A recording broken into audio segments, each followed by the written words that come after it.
and Arjuna, stationed on a great chariot, drawn by white horses, sounded their transcendental conch shells. Purport: in contrast with the conch shell blown by Bhishma Dev, the conch shells in the hands of Krishna and Arjuna are described as transcendental. The sounding of the transcendental conch shells indicated that there was no hope of victory for the other side because Krishna was on the side of the Pandavas. Jayastu Pandu Putranam Yeshang Pakshe Janardanaha. Victory is always with persons like the sons of Pandu, because Lord Krishna is associated with them. And whenever and wherever the Lord is present, the goddess of fortune is also there, because the goddess of fortune never lives alone without her husband. Therefore, victory and fortune were awaiting Arjuna, as indicated by the transcendental sound produced by the conch shell of Vishnu, or Lord Krishna. Besides that, the chariot on which both the friends were seated had been donated by Agni, the fire god, to Arjuna, and this indicated that this chariot was capable of conquering all sides, wherever it was drawn over the three worlds. Tata Shvaitai Hayar Yuktai Yuktai Mahati Sandane Stito Madhava Pandavas Chaiva Divyo Shanko Pradadmatuhu. On the other side, both Lord Krishna and Arjuna, situated on a great chariot drawn by white horses, sounded their transcendental conch shells. This purport reflects the final verse of Bhagavad Gita, which is, who can say? No, it's not the last verse of Bhagavad Gita. Yes, say it. Say it loudly. Who's saying it? Who's that? Please say it loudly so we can all hear. Go ahead. Dhruva nitir matir mama. All right, 3/4. Very good. Thank you. So, what's the translation? Can you say in English? Did you learn it in the translation in English or in Slovenian? All right, say it in English. If you know what the Sanskrit words are. Actually, I never learned the translations exactly word by word in English. But if you know the Sanskrit, then you can more or less say it anyway. So, please. Dhanodhara means he's holding a bow. It's called a bow, holder of the bow. The great archer, Prabhupada translates it. Tatra Shrir, first thing, Shri, opulence, yeah. Victory, morality. Tatra Shri, Vijaya, good. Dhruva Niti Matyama. This is my opinion, Sanjay says. So this purport reflects the conclusion of, or at least the story-wise, in as far as the story is concerned. This Bhagavad Gita is spoken, it's part of the Mahabharata. So the story goes that the war was fought and the Pandavas were successful. Why? Jayastu Pandu Putranam Yesham Pakshe Janardana. Because Krishna was on their side. So you see how this fits? That wherever there's Krishna, wherever there is Arjuna, there is opulence, victory, morality, all these things are there. Now, between the blowing of the conches by Krishna and Arjuna, what's the name of the conches? Krishna's conch, what's the name? Arjuna's conch? Has someone gotten? Who's that? Devadatta. Okay, good. So, between this, Krishna driving the chariot, Arjuna, the great warrior, when you blow the conch, it gives feeling of victory, doesn't it? You feel that when the conch is blown, very auspicious sound. Do you take that when you go on Harinam Sankirtan, you blow the conch? You do that? Do you go on Harinam Sankirtan? You blow the conch, especially when some demons start to threaten. You blow the conch and and many times we see, I don't know how much you get demons here, but you get many demons here also? They're everywhere. They're everywhere. But, of course, I'm talking about remembering the long time back when I used to go regularly in England. So there are many, it's a bastion of demonicism. So you'll get many demoniac people. When you blow the conch, they become bewildered. In Bengal and Orissa, that's still a custom to the present day. At dusk, which is the time when Lord Shiva goes in the sky, followed by so many inauspicious ghosts. And the ladies, they perform some sound, they light incense, they blow the conch, they do the ulu sound. And that's the time for arati. Actually, the Sandhya arati, evening arati, is performed just after the sun has set, and that makes everything very auspicious. So when Krishna and Arjuna are blowing their conch, it's a victory sound. It's a sign of strength. And that will be reflected at the end of Bhagavad Gita when Sanjay says to Dhritarashtra that, yes, wherever there is Krishna, wherever there is Arjuna, there will be victory. You don't have a chance. And then after that, the battle was fought, and Dhritarashtra's sons, they were all annihilated. 100 sons. Actually, he had 101 sons, because he had one son, another son, by a Vaishya wife, not from Gandhari. But he was fighting. At the beginning of the battle, he was on the side of the Kurus, but then Yudhishthir said to everyone, hey look, you folks, you're all on the wrong side. Why don't you come and join me? One king. That was Yuyutsu, the son of, another son of Dhritarashtra. So 100 sons. They were all killed, one after the other. Every single one of them was killed by Bhimsen. The last one was Duryodhana. He was the last one to be killed. So they were defeated. Victory was sure. But in between this blowing of the conches and Sanjay's announcement that Krishna and Arjuna, they will certainly be victorious, there is the speaking of the Bhagavad Gita, in which Arjuna, from being in the absolutely opulent, victorious position of having his chariot driven by Krishna, the personality of Godhead, he has doubts. In the middle of the battlefield. What a place to have doubts. When you're just about to go and fight. And at that time, he could have had doubts at any other time, but just at that time, if he had doubts one day before the battle, or 2 days, or even 1 hour, but they're just about to start the fight, and at that point, he becomes weak-hearted. That Krishna told him, Hridaya Daurabalyam, Tyaktva Hridaya Daurabalyam. Hridaya Daurabalyam, Tyaktva Tishta Parantapa. Krishna tells him, give up this weakness of Kshudram Hridaya Daurabalyam, this petty weakness of heart. Give it up and stand up. Parantapa, you're supposed to be the chastiser of the enemies. And now you've got wobbly knees. Do you know what that means? Wobbly knees, you say in English. When someone's afraid, you say, when someone's afraid, that's a physical symptom. When you become afraid, you feel like your knees have turned into jelly. They can't support you anymore. So Arjuna, he said that now I'm feeling weak and I'm trembling. My bow is dropping down. Column is dropping down. So what a time to have doubts. But Krishna preached to him, and again he became free from doubts, and he was ready to fight, and he went on to fight, and he won. So we are hearing this Bhagavad Gita. It's relevant to all of us, because we all face doubts. As Prabhupada explains, doubts are like demons. Krishna is called Madhusudana, because he killed the demon called Madhu. And he's killing the doubts of Arjuna. Arjuna has doubts. What is the result of having doubts?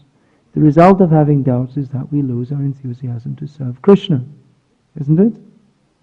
If we're convinced about Krishna consciousness, then we'll always be very enthusiastic to serve Krishna, and Krishna will help us. And such devotees become empowered to serve Krishna. Just like we see up to date, Arjuna has been empowered to serve Krishna. You see here it's described that the chariot on which the friends were seated had been donated by Agni, the fire god, to Arjuna when Arjuna was performing. So he had to what happened was Agni wanted to eat the Kandava forest because he'd lost his appetite. Agni means he's always whatever's offered in the fire, he's eating. But there's one sacrifice, one king, I can't remember. He was performing so many sacrifices, one after the other. putting so many things in the fire, the Agni, he lost his digestion. Digestion means Agni. But he lost it, he became overloaded. Just like if you put too much in the fire, you lose it. So to get his, of course that was also the result of a curse. But to get his appetite back, he had to eat the Khandava forest. But the Maya Danava was living in that forest, and he happened to be protected by, sorry, I'm getting mixed up now. So that forest that Indra he wanted to protect. So Indra was going to throw the rain to stop the fire, Agni eating it. So then Arjuna, who is Indra's son, had to thwart Indra by shooting so many arrows that the water could not drop inside the forest. He had to make a canopy of arrows. And he had to go around the forest and make sure all the animals didn't escape, because Agni had to eat them. So any animals that came out, Arjuna would shoot them, and then Agni would eat them. So for this purpose he was given a chariot. So in this way, he was given a chariot by Agni, who helped him, given the Gandiva bow and chariot, so he could perform these unusual tasks. Can you imagine stopping the rain by arrows? You shoot so many arrows, the rain can't come. There's no ordinary person can do that. So Krishna was with him at that time, and Krishna is with him, and by Krishna's grace, Arjuna was able to do impossible things. There are many great fighters in the world, but even today Arjuna's name is very famous. Krishna empowered Arjuna. But at this point, Arjuna has become crazy. He's sitting there with Krishna. Krishna is all prepared for the fight. Everyone's prepared for the fight. But he's lost his sense. He doesn't want to fight. Of course, we understand Arjuna is just speaking like a conditioned soul. He's not actually conditioned, but for the sake of speaking Bhagavad Gita, he became as if conditioned. If he was actually conditioned, then he couldn't have understood Bhagavad Gita so quickly. Because to understand Bhagavad Gita is actually not so easy. Although we say Bhagavad Gita is the introduction to Krishna conscious understanding, it's actually not very easy, because it is the summary of all the Upanishads. We'll find so many verses in Gita, they're similar to or exactly express themes which are in the Upanishads. And the Upanishads, that's called Vedanta, the end of the Vedic knowledge. And generally the Upanishads, they're not very easy to understand. All the different points. Even Krishna himself says that karma, vikarma, akarma, it's very difficult to understand. What are the intricacies of these things? But Arjuna understood Bhagavad Gita within an hour or so. Whereas even great scholars or even great rishis, they have difficulty in understanding what are the Vedas, and sometimes they misinterpret. There are different systems of philosophy built on the Vedas. Jaimini is a very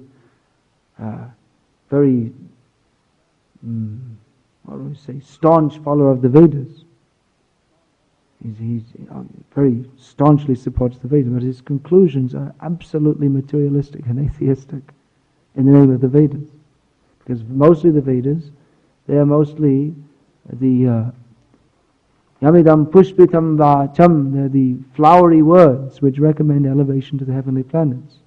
But Jaimini is Vedavada Rata. He is attached to the Vedavada. What is the Vedavad? What is stated in the Vedas? Mostly it's stated in the Vedas how to perform sacrifices to enjoy life and go to the heavenly planets. So Jaimini says, I'm following, this is the Vedas, this is what you should do, this is what it says. And what about the other points where it says, for instance, you should renounce all these sacrifices and simply concentrate on transcendental life? So Jaimini says, well, that's a concession for people who can't perform sacrifices, such as lame people or blind people. That's a consolation prize. But the real thing is to perform sacrifices, be pious, and enjoy life. This is the message of the Vedas. So even great scholars, they may be deluded. Even great demigods, muhyanti yat suryaha, even great demigods may be deluded as to what is the real message of the Vedas. But Arjuna understood very quickly, because he's actually a pure devotee. But he's apparently in Maya, he's having doubts. So he addresses Krishna as Madhusudana, you who can kill the doubts. Achyuta, he addresses Krishna as Achyuta, one who never falls down. Arjuna is falling down. He's falling from the transcendental position of having full faith in Krishna. So he's addressing Krishna, Arjuna, as Achyuta, Madhusudan. We'll find him addressing in this way. That you are the one, you can kill the demons of doubts because you never fall down. You're never under the influence of Maya. So he's addressing Krishna like this. And Krishna will remove his doubts. Arjuna did the right thing. When in trouble, he turned to Krishna. Arjuna is naturally a pure devotee, so he has great faith in Krishna. That even in times of great difficulty, if I simply repose my faith in Krishna, then Krishna will certainly help me. Now, it wasn't a blind faith. It wasn't that, we'll see at the end of Gita that Krishna asks Arjuna that, well, how I've spoken Bhagavad Gita to you now. Do you understand it? Are you ready to act upon it? What is your decision? If you like, you can accept my words, or if you don't like, you can do whatever you like. This was the test for Arjuna. That have you actually understood Gita? Because if you understand Gita, then you'll do what Krishna says.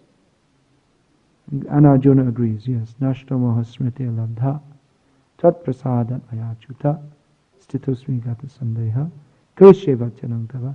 Yes, Krishna. Now my illusion is destroyed. I've regained memory of what I'm supposed to be doing, which is serving you. By your mercy, Achyuta. He addresses Krishna again as Achyuta. At the beginning of Gita, he addresses as Achyuta. At the end, yes, you're infallible. Your words are correct. By your mercy, I've been enlightened. Now I am fixed. My doubts have gone away. Therefore, I am willing to do, I'm absolutely determined to do as you order. So by your mercy, my doubts have gone. Now sometimes we think, mercy, we should get mercy from Krishna, we should get mercy from Guru. But Krishna, Arjuna, he admitted, Tvat prasada maya achyuta, by your mercy, Krishna, I've become free from illusion. But what was the nature of that mercy? That Arjuna questioned Krishna, and Krishna replied. It wasn't a blind faith or some sentimental idea of mercy, but the mercy came in the form of the instructions, which Arjuna, he was submissive to understand, but at the same time trying to understand with his intelligence. The two things are not mutually contradictory. Sometimes we think that if we have to understand with our intelligence, then we can't be submissive. That if you're using your intelligence, it means you should always challenge. No, you can be submissive and use your intelligence also. How is that? That means that basically we understand that we are in ignorance. You can't be submissive if you think you already know everything.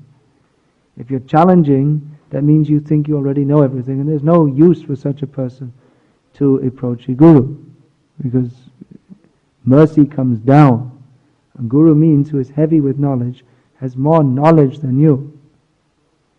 Now, that doesn't just mean book knowledge, but that means realization. Prabhupada, of course, generally it's understood that Guru is learned. He should be learned in Shastra. Shrotriyam, Brahmanishtam. He should be learned in Shastra by having heard from authorities, and he should be fixed in that knowledge. These are the two basic qualifications for a Guru. But Prabhupada also said that you don't have to be a big scholar. Actually, nowadays there are no big scholars as previously. Previously there were so many great scholars of Shastra. Nowadays, and really, we have no idea. When we say such and such a devotee is a good scholar, we have no idea what it means in the Vedic tradition to be a great scholar. Really, even the greatest scholars in our movement, they're hardly even 1% of the great scholars of the past, very greatly learned. So, Prabhupada sometimes said, you don't have to be a great scholar to be a guru. Simply, you hear from authorities and you repeat. And that also, of course, that means you should follow yourself. You can't teach. If you don't follow, you can't properly teach. Acharya means who teaches by his own example. So, one should be submissive, understanding that, first of all, I don't know. That is the first condition. But then one's intelligence should also be awake and alive to try to understand what one is being taught. And one should also not accept as a guide someone who says something which is bogus or rubbish. So one's intelligence is there, or what we call one's own conscience or discrimination, that is also there. When we say we should submissively hear Shastra, that also means we should keep our own discrimination alive. And if we're sincere, then Krishna will give us, Krishna says he gives us the intelligence by which we can come to him, if we're sincere to understand Krishna. Otherwise, we may hear Shastra from someone who knows Shastra but misinterprets it. And that's very common. Maybe not so much in this country, but it's very common, at least in India. Or in this country, we see also, in our movement, there are people who take the knowledge of Shastra and they interpret it in various ways for some to come up with some strange ideas which are not according to Guru Parampara. So one should be submissive, but at the same time one's intelligence should be awake so that he's not misled, which is quite possible. Because someone may be, even they may be speaking 99% of what they say is right, but if the 1% is wrong, then that can be a crucial 1%. If on some basic point, everything they say is correct, but the point, the one point they may say wrong, Guru is equal to Krishna, everything else is right. But if they say, if on a crucial point they're wrong, then everything becomes disastrously wrong. Or if they say, all the philosophy, everything nice, but you only have to follow 3 regulated principles, and then the whole thing becomes wrong. There may be other more subtle points of disagreement. It's very difficult to find any two people who exactly understand Prabhupada's teachings on every point in exactly the same way. But on less important points, there may be some room for, not exactly disagreement, but that may be what may be considered seen from a different angle. The same point seen from a different angle. Or it may be how one enacts or lives the philosophy in his life. For instance, some devotees, they may be extremely strict about sadhana, which is good. And others, for the sake of preaching, they're fully fledged, fully absorbed in spending long hours preaching to non-devotees, making so many efforts. They may not be so strict. So you may say, well, one is preaching, that's a higher service, and you may say, well, he's not following sadhana. But there's scope for both. You can't say either. If both are sincerely trying to serve Krishna, of course it's not that we should give up sadhana altogether. That's also a great mistake in the name of preaching. Or it's not that we should give up preaching in the name of sadhana. Both things have to be there. But exactly how different devotees balance it, that may be different in their own lives. But that's not a matter of a deviation. But then when there's some philosophical deviation, we should know what is that, so that we're not misled. But if we hear from the right source, one who is strictly following, then this result will be there. Just like Arjuna heard from Krishna. Arjuna heard from Krishna, what is that? To surrender to Krishna. And if we hear the same thing, to surrender to Krishna, and we act that in our lives, then victory will always be with us. These last words of Bhagavad Gita, that if we remain with Krishna and remain with his devotees, then we'll always be victorious. Material life means parabhava. Parabhavastavad abhodajata yavanya jigyasita atmatattvam. Rishabdev says that as long as one does not inquire into the absolute truth, then all our activities result in defeat, because we are abodha jata. In this material world, we are born in ignorance. And if we don't make the endeavor to understand the absolute truth, then all our endeavors end in defeat. And that is the whole story of material life. Everyone is defeated. Even we may be victorious, we may be very powerful, our nation may be very powerful, financially very strong, we may have a good position in society, but ultimately everyone is defeated by death. Everyone is, whatever opulent position or prestigious position we may have in society, everyone dies in the same way. You come in this world with nothing, you leave with nothing, and you don't know where you're going. You're in the hands, you're under the laws of material nature. You have to suffer your karma. So everyone is defeated in material life. Unless we make the endeavor to understand the absolute truth, then we are defeated. Because knowledge of the absolute truth, or specifically knowledge of Krishna, is the knowledge by which we can conquer over birth and death. A devotee is victorious. There's a very nice verse, I believe in the 11th canto of Bhagavatam, which states that a devotee crosses over death. Death crushes everybody. Everybody. In the 11th chapter of Gita, we'll see the description of the universal form, how Krishna, the universal form, time, the personification of time, everyone is entering into Krishna's the blazing mouths of the universal form, just as moths enter into a fire. The moth flies into the fire and is destroyed. So like that, we're all entering into the fire of death. We're defeated. But a devotee, he conquers over death. A devotee dies to live. A devotee doesn't actually die. A devotee is always living. He's always alive. Devotee is always victorious. Devotee is always confident, because he knows he's with Krishna. Krishna will protect him. Krishna, no one can defeat Krishna. So if a devotee keeps close to Krishna, no one can defeat him. Devotees have that confidence. But the warning is there. Arjuna, now he's in the confident position. But he forgot who is Krishna, what is my relationship with him, that I have to serve him.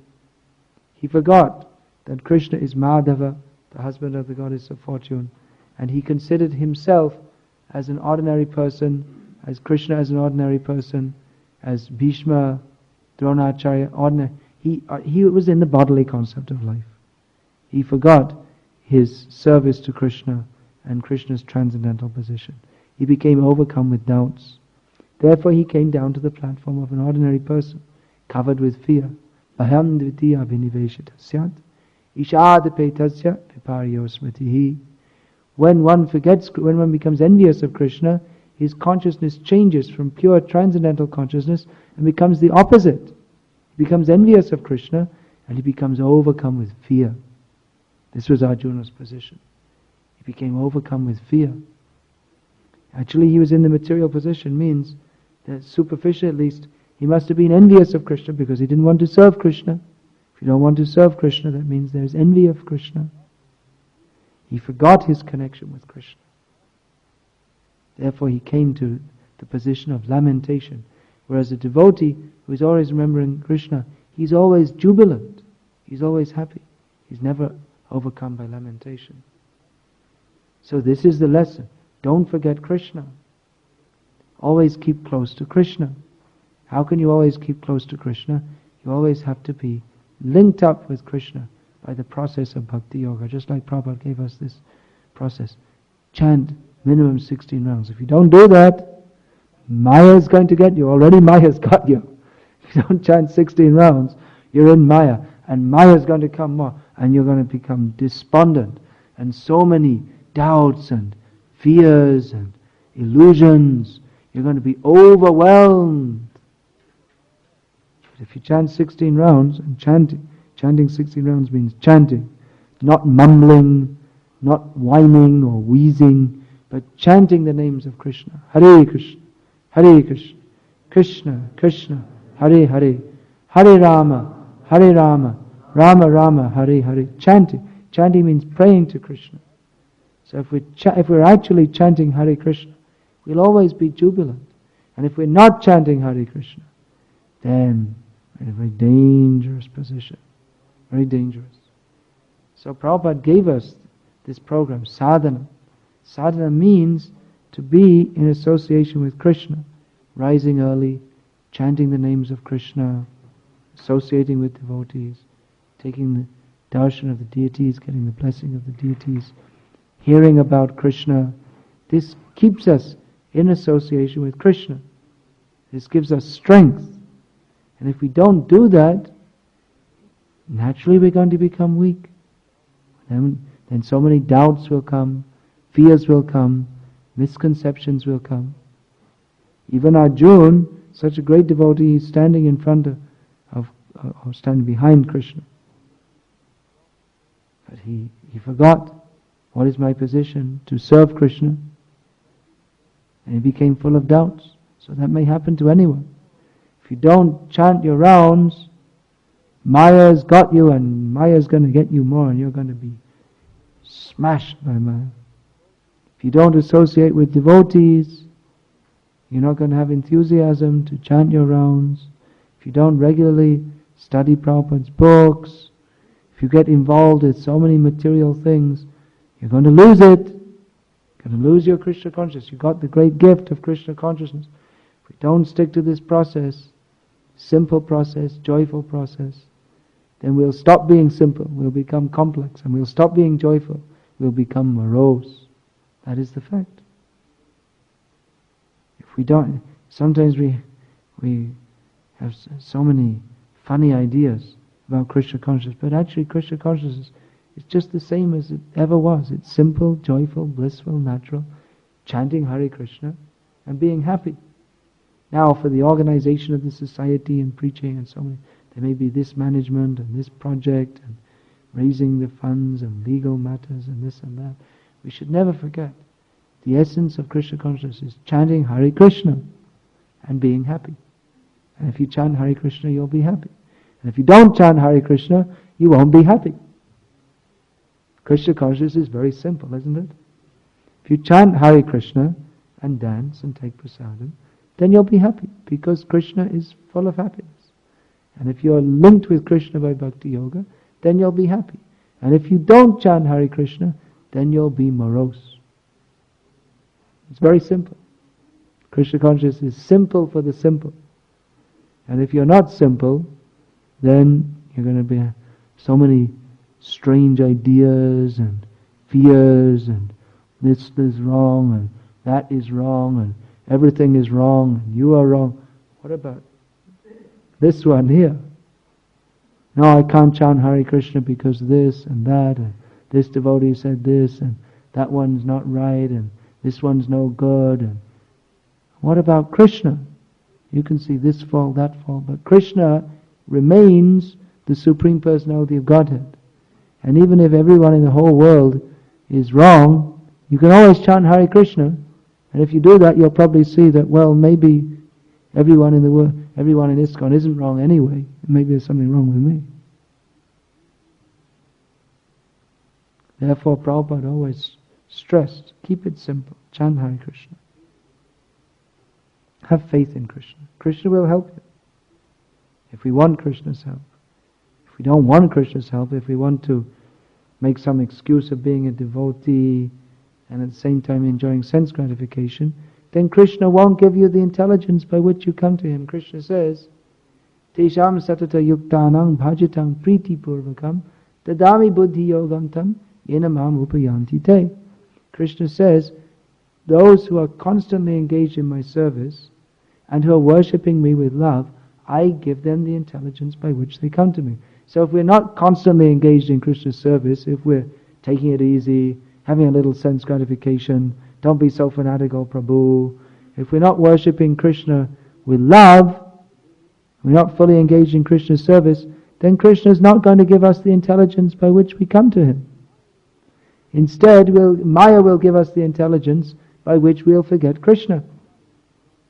The opposite side or the inherent understanding in this verse is that those who are fully absorbed and determined and what someone might call fanatical about being Krishna conscious, those who are serious about being Krishna conscious, those who want to love Krishna, Krishna will give them the intelligence by which they can constantly make more and more progress to Him.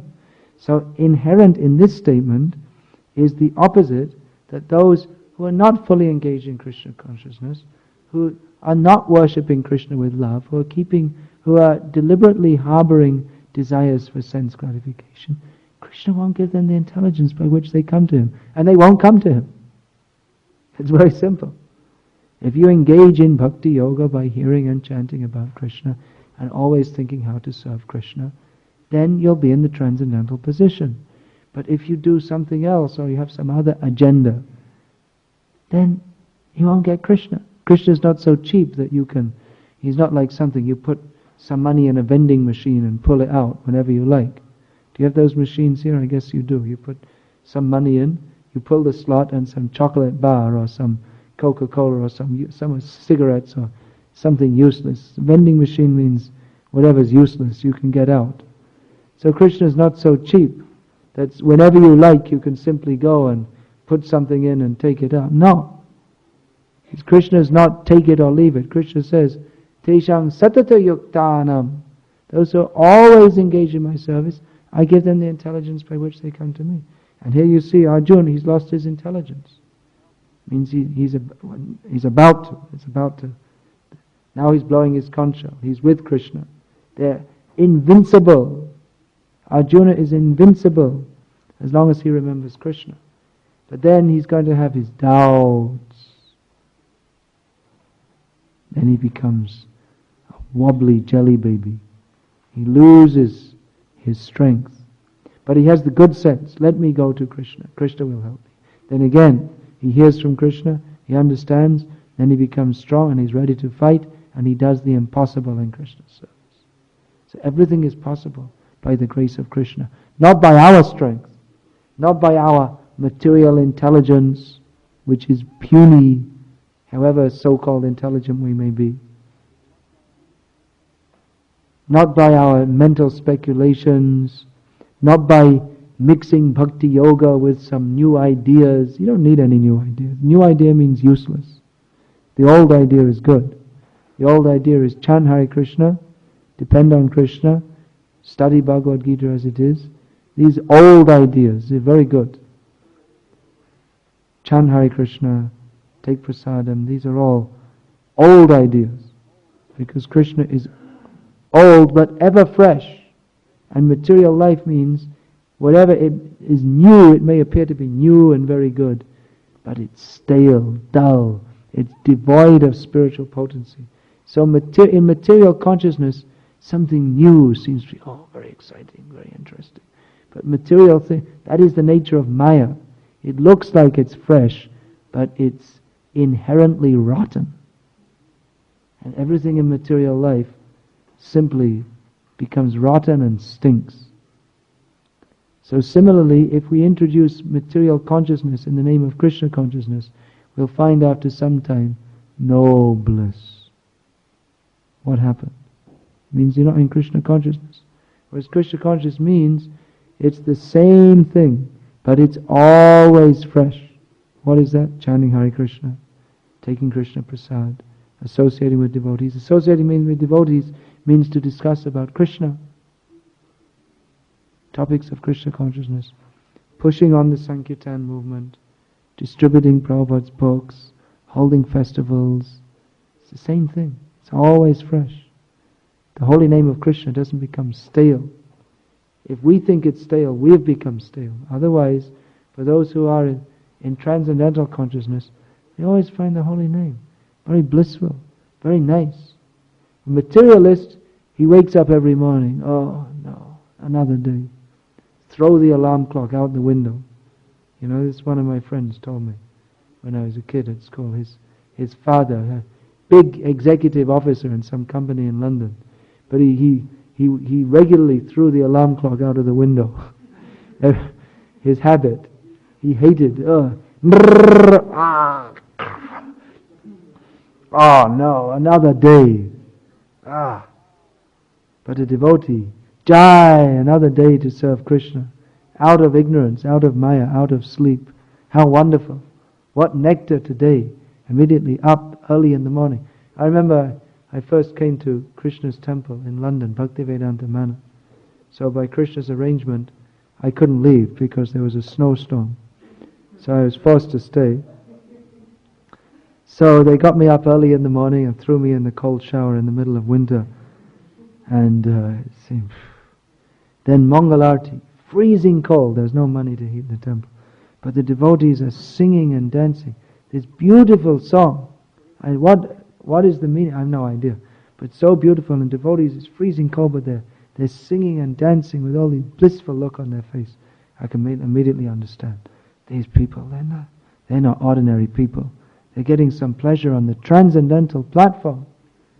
Otherwise, who wants to get up in the middle of the night, in the cold English winter, and take a cold shower, and still they're happy? And there's dancing. Especially British people, they don't dance. It's not British, Only when you get intoxicated.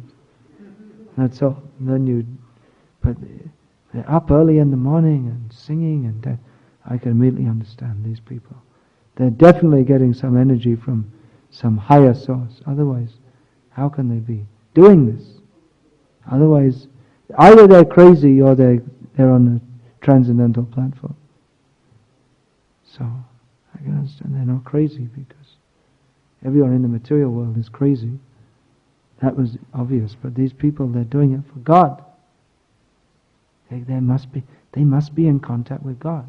They're talking, all they ever talk about is Krishna, Krishna. Whenever you speak with them, all they say is Krishna. And even their food they offer to Krishna. And everything they do, they're dressed like this, they have tilak, it's all for the sake of Krishna. And it's all for the sake of God. So they're getting transcendental potency. So that's the fact. A devotee, he rises early in the morning, feeling bliss. And how wonderful, another day in the service of Krishna.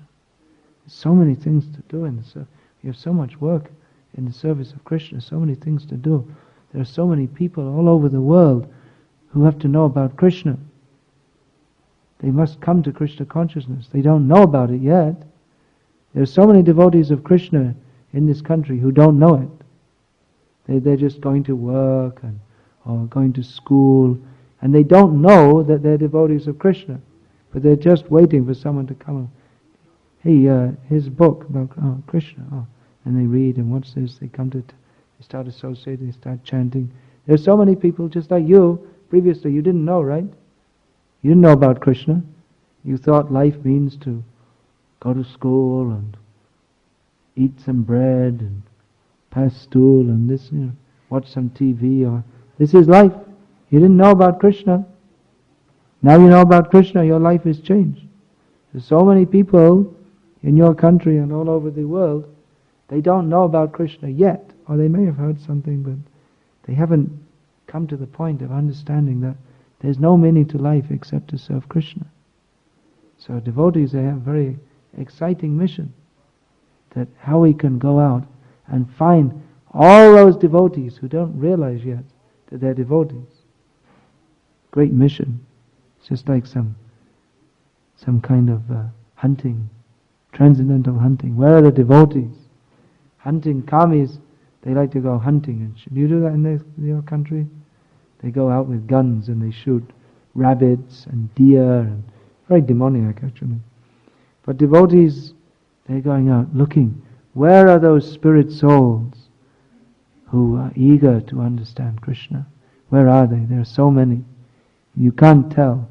You can never tell. They're walking around, they may be old or young, or they may be very pleasant behaved, or they may be very nasty. Sometimes sort of very nasty people, they also change and become devotees. You don't know, who are these people? They're all spirit soul. Actually everyone, they're all servants of Krishna. But some people, mostly we all forgot. So it's a great mission of the International Society for Krishna Consciousness to find out all the people, where are they? And that's the greatest pleasure. greatest pleasure is to find out someone who they forgot Krishna and now, they're gradually taking it up. Krishna himself, he likes to do this. He finds such pleasure in waking others up to Krishna consciousness. He himself comes as Lord Chaitanya and preaches Krishna consciousness by spreading the holy names, requesting people to preach, discussing philosophy with them, appointing his disciples, 6 Goswamis, find out Vrindavan, and write books. And then the 6 Goswamis, carrying the message of Chaitanya Mahaprabhu, send their disciples to preach, take the books, preach. And this is going on to the present time. The same movement of Chaitanya Mahaprabhu. That Chaitanya Mahaprabhu, who is Krishna himself, came to chant Hare Krishna. This is the victory sound. That wherever there is the chanting of the holy name, that is the sound of victory. Wherever devotees are enthusiastically chanting, then definitely Maya's influence will be chased away, and the transcendental potency of Krishna's name will waken up the sleeping souls. So devotees have to go out among the people who are sleeping in the lap of the witch called Maya, chant the names of Krishna. That will enter the hearts of the sleeping souls and waken them up and enliven them. This is the joyful life of Krishna consciousness. Arjuna forgot it. He became despondent. But as long as the devotee remains in the mood of conquering over Maya, let us conquer over Maya, just like Arjuna had to conquer over the forces of the Kauravas. Conquer over Maya by preaching Krishna consciousness. And there will be some casualties. No doubt, in preaching, in fighting Maya, there may be some casualties. Even some big generals may fall. But their service is not forgotten. And those who are alive and strong in Krishna consciousness should remain alive and strong in Krishna consciousness by always adhering to sadhana and chanting very nicely, studying Prabhupada's books, not entertaining foolish nonsense ideas, but knowing that real knowledge is that which comes in parampara. Prabhupada is the great empowered associate of Chaitanya Mahaprabhu, who has given us this knowledge. So what we have heard in disciplic succession, what Prabhupada has given us, that we should follow. We don't need any concocted, convoluted, silly ideas.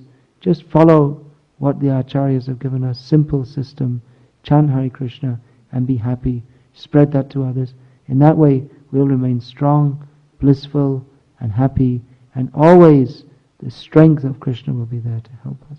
So this is the point we can deduce from this first chapter of Bhagavad Gita. Sometimes we think there's not so much instruction in Bhagavad Gita, first chapter, but actually there's very important instruction that as long as we remain with Krishna, we remain strong. But if we don't, then we become overcome by fear, ignorance, doubts and delusion. This can be learned from this chapter. Hare Krishna. Are there any questions? Please. Please, what is your question?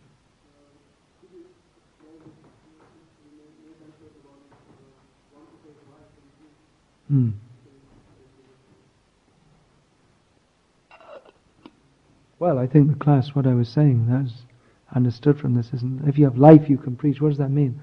Life means if you have conviction in Krishna consciousness. Actually, preaching, it's not a stereotype thing. You can't preach in a formal way. Preaching means when one's heart is full of Krishna consciousness and it bubbles over. That a devotee is someone who's actually hearing about Krishna and thinking of Krishna, then naturally he not only wants to share his Krishna consciousness with others, but he must do. He cannot but preach. Someone who's Krishna conscious, he cannot but chant Hare Krishna. He can't stop chanting Hare Krishna. The one kind of chanting is doing formally Hare Krishna, Hare Krishna. I have to chant my rounds. Hare Krishna, Hare Krishna, Krishna Krishna, Hare Hare. When's this going to be finished? Another kind of chanting is that chanting which the chanting is not coming from the tongues or the lip, it comes from the heart, automatically. Hare Krishna. So when one has got the life of Krishna consciousness, when he's actually feeling the bliss of Krishna consciousness, then he must preach. You can't stop him preaching. So again, that begins with sadhana, faith, conviction, all these things will give us the strength by which we must preach Krishna consciousness. Any other question?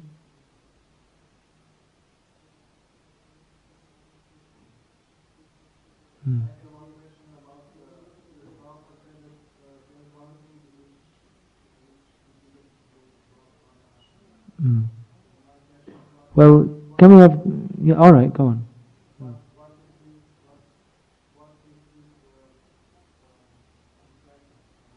In practice among the devotees.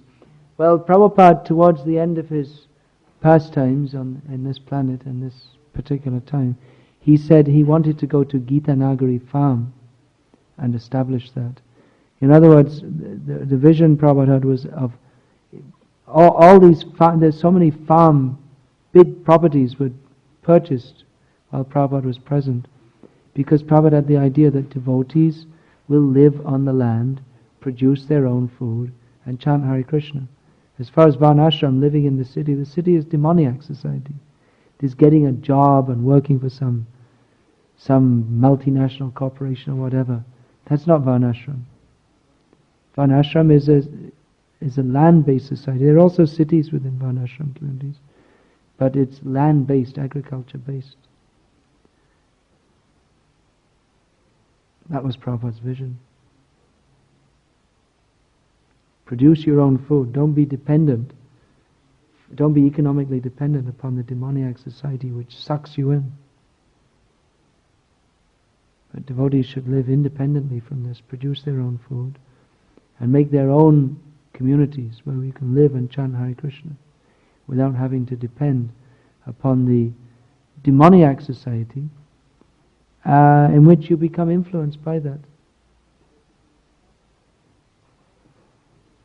When Prabhupada said he had 50% of his work to do, you can understand it's a very big thing, considering what Prabhupada did. It's a very big thing.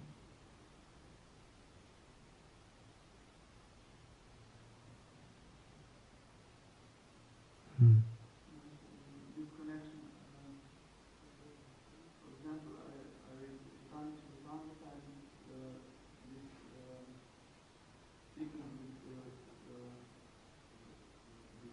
conversation between Ramananda Rai and Lord Chaitanya. And first thing, Chaitanya Mahaprabhu rejects Varnashram. Yeah. And this is first step. Yeah. And how can this first step is not established in our society, and how can we go deeper? Because this first. Yes. Chaitanya Mahaprabhu rejected Varnashram because he rejected so many things. When he eventually came to the point, pure devotional service is accepted. This is what Chaitanya Mahaprabhu was interested in. But Prabhupada explained, for the common people, they're not ready to take up the platform. Pure devotional service means beyond all designations. What's that verse? Who can say important verse? Okay, say it.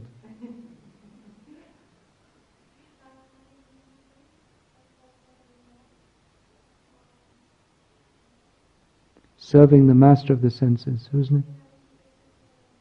Bhakti Ruchyate. Bhakti means when we're free from all designations, bodily designations,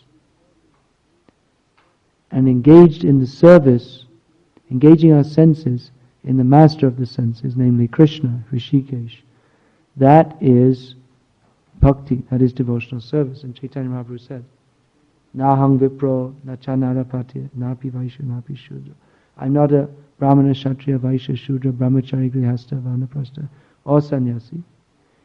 He identified himself as Gopi Bharata Padakamalaya Dasa Dasa Anudasaha. I'm the servant of the lotus feet of the gopis or the devotees of Gopi Bharata, the Krishna who is the master of the gopis. So this is the transcendental position. But Prabhupada noted that we're not in the transcendental position. Even Prabhupada endeavored to bring his disciples immediately to the transcendental position. But then he saw they're falling down. Even I make sannyasis, they're falling down. Even they become married, they're not sticking to their vows. So Prabhupada saw that it is required that we have Varnashram to help people to gradually advance. Varnashram means some system within which society is organized. Varnashramacharavatak purushena parapuman Vishnor aradyate panta nanya tattva. This verse was rejected by Chaitanya Mahaprabhu. That one should perform one's duties within the Varnashram system. Vishnur aradyate, worshipping Vishnu. Now, Chaitanya Mahaprabhu rejected eho bhajya. This is external. It is not the essence. The essence is Vishnu aradhana, without consideration of the different upadhis or designations that the Varnashram system brings. Designations which Chaitanya Mahaprabhu rejected. I'm not a Brahmana, Kshatriya, Vaishya, Shudra, Grihastha, Brahmachari, all these things. But that designation is required as long as if the alternative of pure devotion is material life. And for us, material life means illicit sex, meat eating, intoxication, all these things. So Varnashram, it's a net to catch us from falling very deeply. That means the cultural background in which we act in a certain position within society and at the same time worship Krishna. The danger with that is that we become caught up in the I'm a Brahmana, I'm a Kshatriya, I'm a Vaishya, I'm a Shudra. You become caught up in that and forget that the whole purpose of all this is to worship Vishnu or Krishna. But on the other hand, if we don't have that, then you become a hippie, that's all. And that's what happens. If you're not ready, if you're not fit to be on the fully transcendental position, then you have to, inherently, there must be some compromise with material life. And you have to face that and see what is the situation. That, all right, you're not Paramahamsa, so you have some material attachments, so you can't fully take up Krishna consciousness immediately. Therefore, you have to act in terms of your material attachments and gradually become purified. But there's no such system in the modern society, because the modern society is meant for going to hell. It's meant for sense gratification. Therefore, the Varnashram system is required to engage people in such a way that they may become purified. Without that, we're suffering. Devotees, they take up Krishna consciousness with great hope, but then they find, I can't become pure devotee overnight. What's the alternative? And without Varnashram alternative, the alternative is get some job in some office, or apart from the engagement, there's the whole culture of material life that goes with it. And therefore, even though our devotees become married, they don't know how to live a married life, because their role model for married life is that of the demoniac society, which is simply based on sense gratification. So it's very much required. 50%. It's a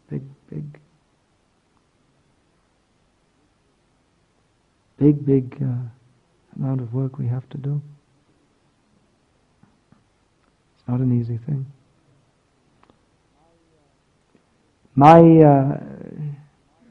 At this stage, my personal contribution to this, it's going to be a big job, it's not going to happen overnight. My personal contribution to this is encouraging whoever is ready to do so to live on the land, produce their own food, live simply and chant Hare Krishna.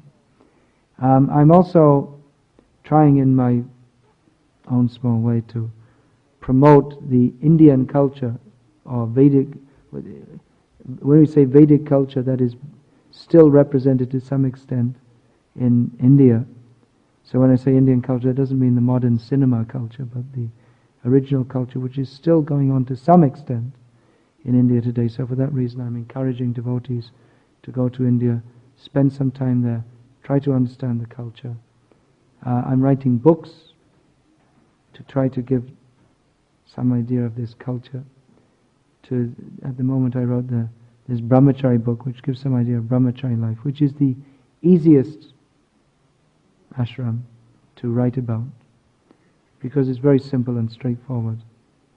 Grihastha life, there are many complexities. So I've written about that, and I've written one book, this Glimpses of Traditional Indian Life, to give some idea of the kind of culture we should be heading towards. So that even living in the city, we can try to, at least the behavioral modes, how we behave with each other, we can try to begin to adopt that. It's a big job, so we have to go step by step. At least, at this stage I'm trying to create some, as I say, in my own small way, writing articles for Back to Godhead magazine, trying to create some awareness of what that culture is. It's very difficult without that culture of Krishna consciousness to fully take up Krishna consciousness, actually. Because if we remain culturally Westerners, it's going to be very difficult to fully take up Krishna consciousness. Of course, to some extent, we're living in the Western world. We can't just ignore it. But at the same time, we should, within this Western world, try to take up the culture of Vaishnavism. There are many facets to this. The essence of Vaishnava culture is love of Krishna. There are many, even things that you may say, well, the dress doesn't matter. If you are fully Krishna conscious, the dress doesn't matter. But if you're not, all these things help. Dressing in dhoti or sari helps us to remind that this is our culture. Helps us to, by dressing as Vaishnavas, helps us to think like Vaishnavas or behave like Vaishnavas. Just like the policeman, when he's dressed in his uniform, it gives him some sense, I am a policeman. So all these things are very helpful. Is there any other question?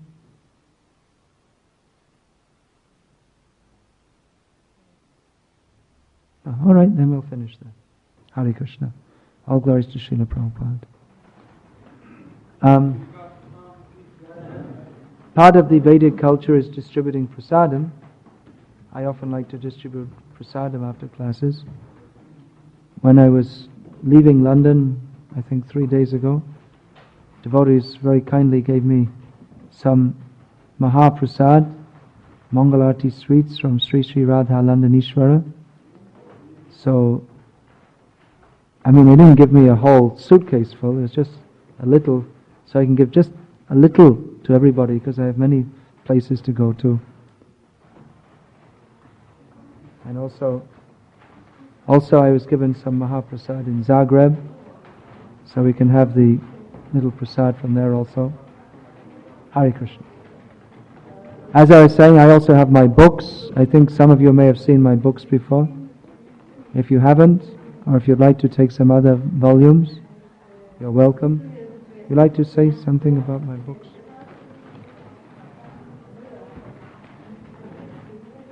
What happened to the water?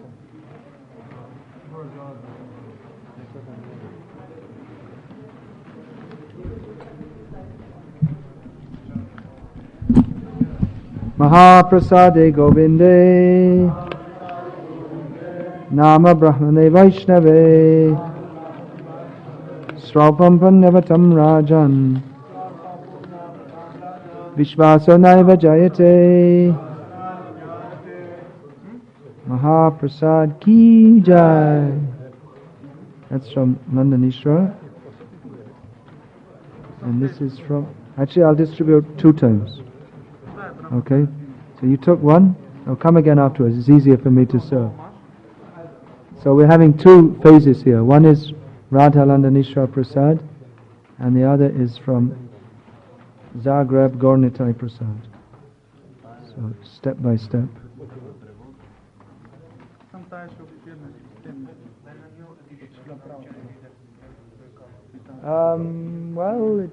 I finished writing it apart from 1 or 2 things, and of course of time I have to print it. But now I'm traveling in Europe, and going back to India, and then shortly after that I'm traveling in the Middle East, and I'll go back to India, and then shortly after that I'll be traveling in Russia. So most of the rest of the year I'm going to be traveling. So I hope in course of time I can also do this. Hare Krishna.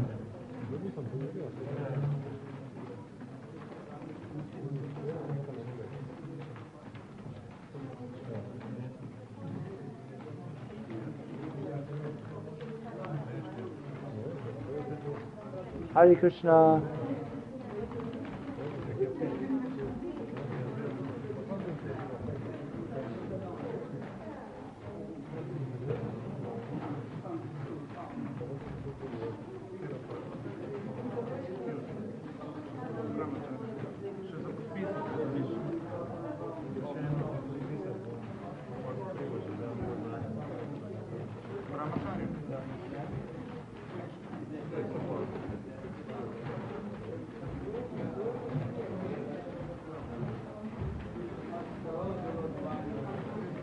Krishna.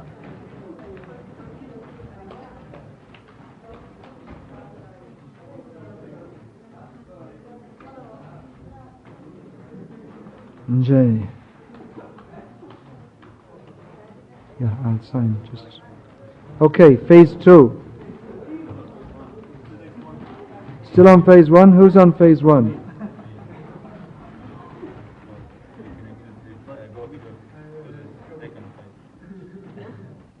Is it phase 1, hands forward. Oh, you got some paper. You can need the paper too if you like. Wait a minute, I gave you all over. Cheating?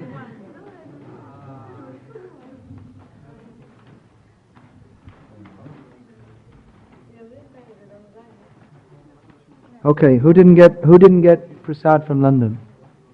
Anyone? Okay, so now Zagrebski prasad.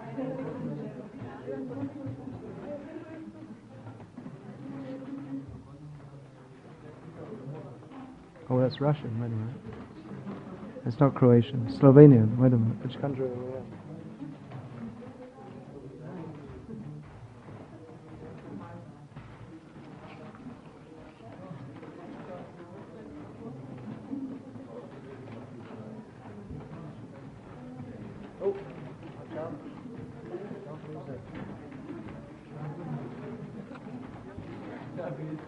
Pandita. Learn many verses. That's nice. Learn some more. Why don't you teach the others to learn also?